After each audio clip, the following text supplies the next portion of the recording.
পরীক্ষা না দিয়ে পাশ করা সেই দুই শিক্ষার্থীকে ফেল করালো বোর্ড। চাঁদপুরে দুই পক্ষের সংঘর্ষে নিহত এক, পুলিশ সদস্য সহ আহত 15। জানাবো উপজেলা নির্বাচন বর্জন, ভোটের হার কম হওয়ার সফলতা দেখছে বিএনপি।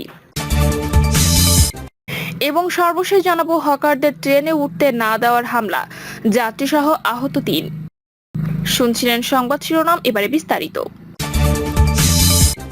পরীক্ষা না দিয়ে পাশ করা সেই দুই শিক্ষার্থীকে ফেল করালো বোর্ড। চট্টগ্রামের একটি স্কুলে দুই শিক্ষার্থী পরীক্ষায় অংশগ্রহণ না করেও পাশ করেছেন।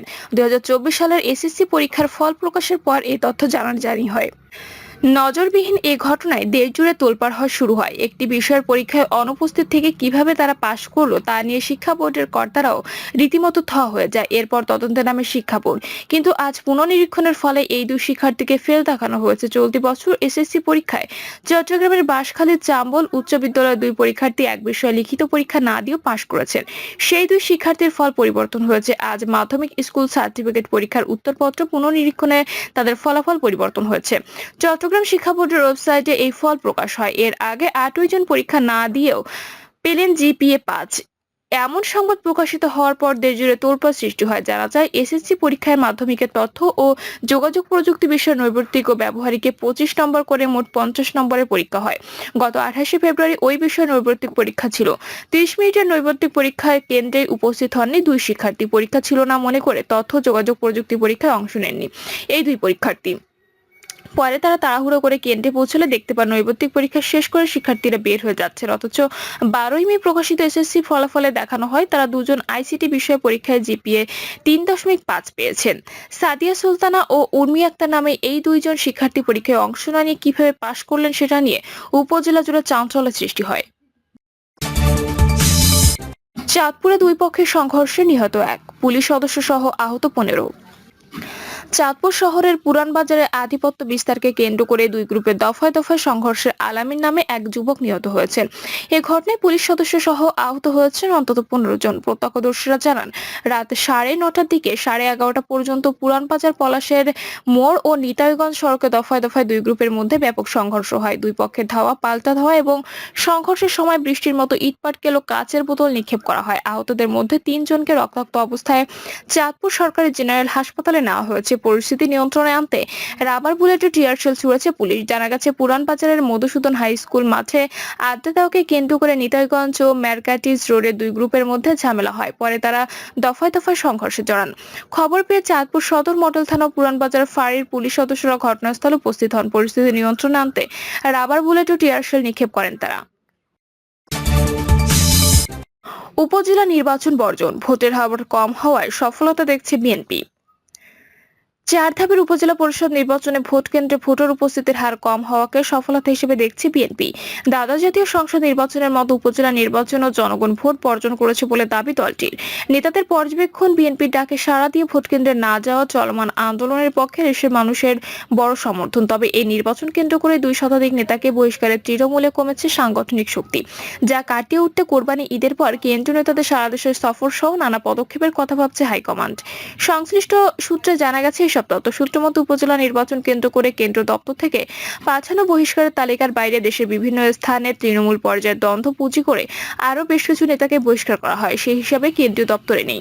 খোঁজ দিয়ে জানা গেছে, পদে থেকে ভোট দেওয়া, ক্ষমতাসীন দলের প্রার্থীর সভা বা মিছিলে অংশ নেওয়া, পরোক্ষভাবে ভোটে সহযোগিতা করা, এসব অভিযোগে আরো অন্তত অর্ধশতাধিক নেতাকে বহিষ্কার করা হয়েছে। এই সিদ্ধান্ত নিয়েছে বিভিন্ন জেলার ইউনিয়ন উপজেলা বিএনপি।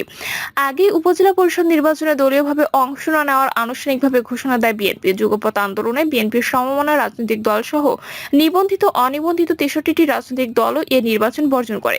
গত 8 মে প্রথম ধাপে 139টি উপজেলায় ভোট গ্রহণের মাধ্যমে ষষ্ঠ উপজেলা পরিষদ নির্বাচন শুরু হয়। দলীয় সিদ্ধান্ত অমান্য করে ভোটে অংশ নেওয়ার প্রথম দফায় 80 জন, দ্বিতীয় দফায় 69 জন, তৃতীয় দফায় 55 জন ও চতুর্থ দফায় 13 নেতাকে বহিষ্কার করে বিএনপি। বহিষ্কৃতদের মধ্যে 28 জন উপজেলা চেয়ারম্যান ও ভাইস চেয়ারম্যান পদে নির্বাচিত হয়েছেন। যেসব নেতা এবারের উপজেলা নির্বাচনে জয়ী হতে পারেনি তারা দুকুলি হারিয়েছেন। বহিষ্কৃতদের অনেকেই এখন দলে ফিরতে চান, তবে এ বিষয়ে দলটির হাইকমান্ডে এখনো কোনো সিদ্ধান্ত নেয়নি। জানতে চাইলে বিএনপির স্থায়ী কমিটির সদস্য গয়েশ্বরচন্দ্র রায় বলেন, দেশের মানুষ গণতন্ত্র ভোটাধিকার প্রতিষ্ঠার লক্ষ্যে বিএনপির নেতৃত্বে এখন ঐক্যবদ্ধ। দলের ভারপ্রাপ্ত চেয়ারম্যান তারেক রহমানের আহ্বানে দেশের 93% মানুষ গত 7 জানুয়ারির জাতীয় নির্বাচন বর্জন করে ভোট কেন্দ্রে যায়নি। একইভাবে উপজেলা নির্বাচনও দেশের মানুষ বর্জন করেছে। এদিকে দলের কিছু কর্মকাণ্ডে ক্ষোভ প্রকাশ করে নাম প্রকাশে অনিচ্ছুক বিএনপির একাধিক কেন্দ্রীয় নেতা জানান, জাতীয় নির্বাচন উপজেলা পরিষদ নির্বাচন বর্জনের সিদ্ধান্তকে জনগণ সঠিক মনে করেছেন, যে কারণে তারা ভোট কেন্দ্রে ভোট দিতে যায়নি। ভারপ্রাপ্ত চেয়ারম্যানের আহ্বানে জাতীয় নির্বাচনে 93% মানুষ ভোট দিতে যায়নি। এটিকে বিএনপি বড় সফলতা হিসেবে দেখছেন, কিন্তু এই সফলতার পিছনে যার কৃতিত্ব, তার আহ্বানে মানুষ ভোট বর্জন করলো, দলের সেই ভারপ্রাপ্ত চেয়ারম্যানকে সেভাবে ফোকাস করা যায়নি। সফলতার কর্তৃত্ব তাকে সেভাবে দেয়নি দল, সেটা না করে বরং বিএনপির একটি গ্রুপ উপজেলা নির্বাচনে যেতে মরিয়া ছিল। পরে বিভিন্ন পর্যায়ে নেতাদের দলে কথা বলে ভারপ্রাপ্ত চেয়ারম্যান নানা চাপ উপেক্ষা করে নির্বাচনে বর্জনের সিদ্ধান্ত দেন। এমনকি ভোট বর্জনে জামাত ইসলামী সহ সমমনা রাজনৈতিক দলগুলোকেই বোঝাতে সক্ষম হন। এরপরও দলের ভেতরে এই গ্রুপ কিছু জায়গায় প্রার্থী দিয়েছিলেন, কিন্তু ভারপ্রাপ্ত চেয়ারম্যানের কঠোর অবস্থান ও ভোট বর্জনের লিফলেট বিতরণের কারণে অনেকে আগ্রহ হারিয়ে ফেলেন, ভোট থেকে সরে আসেন। সম্প্রতি অনুষ্ঠিত ভারতের লোকসভা নির্বাচনের উদাহরণ দিয়ে কেন্দ্রীয় নেতারা বলেন, কংগ্রেস তথা ইন্ডিয়া জোটকে সামনে তুলে আনার পেছনে অর্থাৎ ভালো ফলের কারিগর হিসেবে রাহুল গান্ধীর ভূমিকাকে তারা ব্যাপকভাবে প্রচার করছে। সফলতার জন্য রাহুল গান্ধীকে কংগ্রেস সব কর্তৃত্ব দিচ্ছে, অথচ বিএনপির পক্ষ থেকে ভারপ্রাপ্ত চেয়ারম্যান যে এত বড় সফলতা দেখিয়েছেন, দল তার কৃতিত্ব সেভাবে জনগণের সামনে উপস্থাপন করতে পারেনি।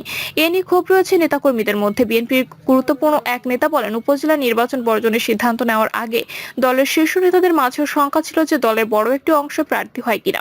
প্রথম দিকে আলামতও তেমন ছিল। দলের প্রভাবশালী কিছু নেতাই নির্বাচনে অংশগ্রহণের পক্ষে ছিলেন।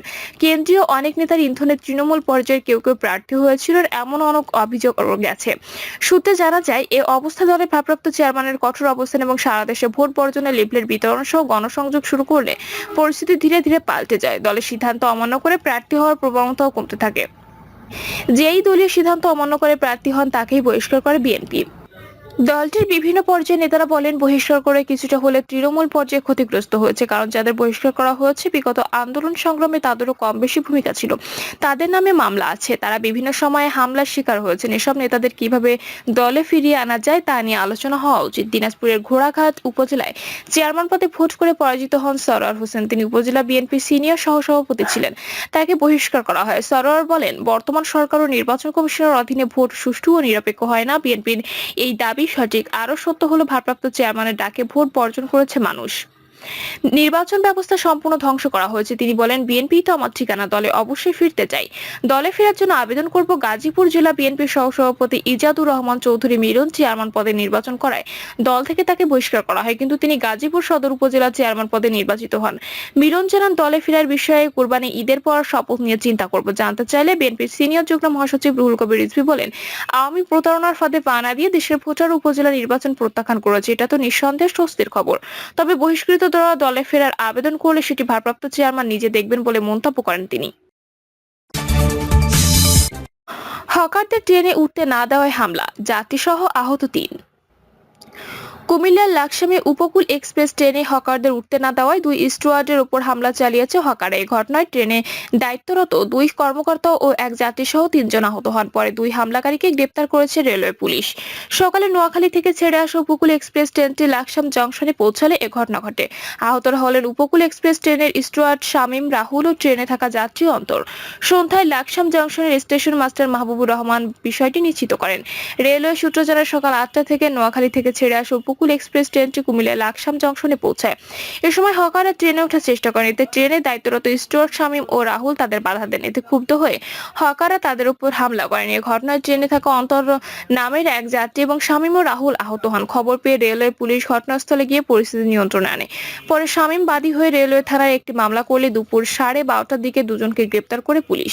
লাকসাম জিআরপি থানার ভারপ্রাপ্ত কর্মকর্তা মুরাদুল্লাহ বাহার বলেন, দ্রুত ঘটনাস্থলে গিয়ে পরিস্থিতি নিয়ন্ত্রণে আনা হয়। ঘটনায় দুজনকে গ্রেপ্তার করা হয়েছে, তবে তাদের নাম জানাননি তিনি। প্রিয় দর্শক, এই ছিল এখনকার সর্বশেষ সংবাদ। আপডেট সব সংবাদ পেতে চ্যানেলটি সাবস্ক্রাইব করে বেল আইকনটি ক্লিক করে রাখুন।